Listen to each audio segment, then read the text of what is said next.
Y aura-t-il bientôt deux Bibles différentes? Une validée par le pape pour les catholiques à travers le monde et une assez différente pour les messes en Chine, revue et corrigée par Xi Jinping. Le numéro 1 chinois a indiqué, au mois de novembre, son intention de renforcer son contrôle sur les textes de toutes les religions.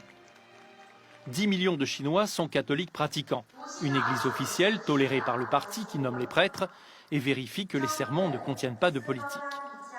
Un culte sous surveillance, mais ce n'est pas suffisant pour certains cadres du parti, comme nous le raconte ce spécialiste du Vatican. Sur des façades d'églises, il y avait des banderoles avec les 10 commandements, dont le premier, tu ne tueras point. Et c'était perçu par le pouvoir local comme étant une critique de la peine de mort telle qu'elle est pratiquée très largement en Chine. À Rome, les touristes chinois arrivent par dizaines de milliers chaque jour. Mais la plupart ne sont pas chrétiens.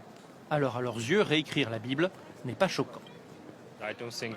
Je ne crois pas que nous puissions comprendre exactement ce que la Bible signifie.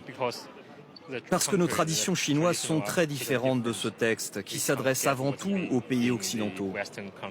Le pape François accepte que l'Église soit diverse.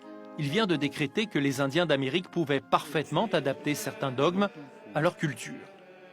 Il a dit la même chose au Japon fin novembre, mais il n'acceptera pas que le texte de la Bible soit dénaturé. Les négociations avec la Chine risquent donc d'être bien laborieuses.